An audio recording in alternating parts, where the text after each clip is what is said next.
Hello, just watched the first episode of Batman The Caped Crusader, new Batman show on Amazon Prime. They wanted to make it for Max. Max rejected it for some reason, and Amazon picked it up. So, first episode I watched is called Into the Trenches or something like that. I'll just give a rating right now. I'll give it a solid 6 out of 10. Nothing amazing, but nothing bad. I've seen people on social media bashing it, but I don't think it's that bad, as bad as they say. I've only watched one episode though. For some reason Prime dumped them all at once, Netflix style. So I'll just go through a quick summary of it. Slight spoilers if you haven't seen it. It begins at like a harbor. Every Batman show does this at least like 100 times, where there's some harbor and there's goons there. They're shipping illegal stuff in boxes. You don't know what it is. It's all very nondescript, but whatever. Batman shows up, takes him out. Kind of a lame fight. One thing I will criticize right off the bat is the animation in this show. It's looks cheap. I'm not blaming the animation houses. I just doubt they had a lot of budget or a lot of time. Probably both. They probably didn't have much of it either. But yeah, the fight was kind of lame. Then we get to a scene where some dude's tied up, and it's revealed who the boss is, and you can tell by silhouette it's the Penguin. But later you find out the Penguin is actually a girl. Oswalda Cobblepot, voiced by Minnie Driver. I didn't pick up on that when watching the show, but to be fair, I really don't know what Minnie Driver sounds like that much. British, but that's about it. So she's an ugly fat woman, which isn't a big deal because, Penguin, the real Penguin, is an ugly fat man. The thing I don't like about it is they made her tall. Penguin's supposed to be small, but they made her tall. It's supposed to be like double subversion, instead of a man, it's a woman, and instead of a short man, it's a tall woman. But I think they do kind of an okay job writing her. She's, is expected, very cold, very icy. Slight spoilers, she dispatches someone very close to her in a very messed up way. Kind of was a little shocking. So you get to know her first, I think, is she's like singing on stage as a songstress. And she goes out into the crowd and she starts talking to people, and she's like very flirty, and all the men are very flirty back with her. And like, this anyway, I don't care. It just reminded me of a scene from Friends. I don't know if anyone's seen it, but Chandler and Monica go to meet Chandler's dad, and he's this like gay nightclub owner in Vegas, and it turns out he's like some post-op tranny, and he's like a songstress too, and he starts going out and working the crowd too. It just reminded me of that. One quick thing, I don't know why this bothered me, but there's a scene where Batman is trying to pinpoint the location of the next hit, wherever the next Penguin thing is going to happen, and he calls Alfred Pennyworth.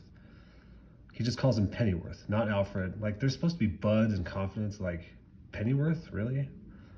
Anyway, I thought that was a pretty dumb touch. I'll move on to Barbara Gordon. Best way to describe her, how they're writing her, girl boss. Take it or leave it, like it or hate it. I think I'm pretty indifferent to it by this point. They of course race swapped her. Oh, by the way, like, if it's not Batman or Alfred, everyone in this show is pretty much either race swapped or gender swapped. Well, except for Harvey Dent. Harvey Dent's still a white guy, but he's also an asshole, so that makes sense.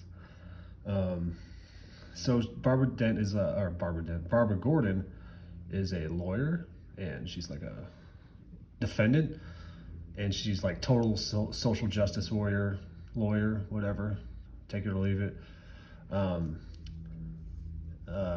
And so basically every interaction Barbara Gordon has with a male in this character is the male being a total sleazebag and hitting on her. At least so far in this first episode. It's like, that's it. Like, she's there to be like, I'm this crusader for good, for social justice reasons, and every guy hits on me.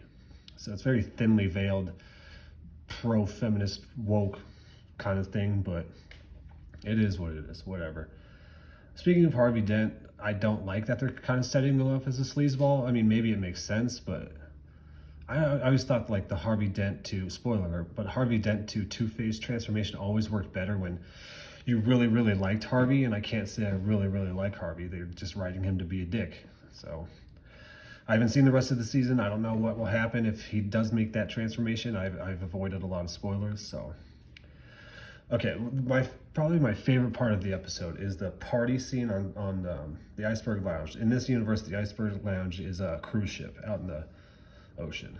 I guess it's pretty cool, I guess. And Bruce Wayne goes, he's like fashionably late. You know, it's the persona I like to call Party Wayne, where he just shows up, he pretends to be a dummy, a drunk, and all that stuff. And the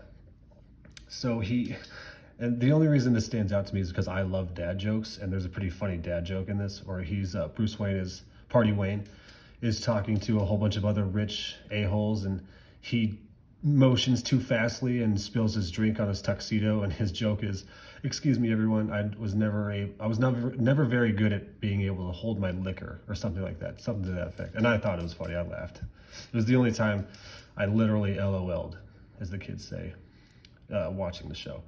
So the whole ending takes place on the Iceberg Lounge, fight, whatever. Again, not really great animation, but not the worst, you know. It's just, it's noticeable to me because I've watched a lot of animated series in my time.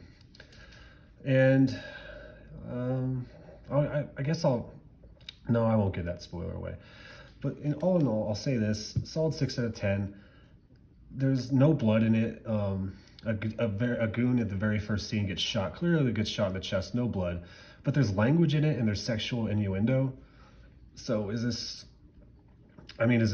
trying to be PG or R or PG-13? You never really know. It kind of has an identity crisis on who it's really for. But maybe that's the point. It's supposed to be for everyone. I just don't understand why there's like no blood. Even a little blood would be okay, but no, there's none. All in all, 6 out of 10. Maybe 6.1 with that dad joke. But I'm going to continue with the rest of the series and make videos for them, I suppose. All right, see ya.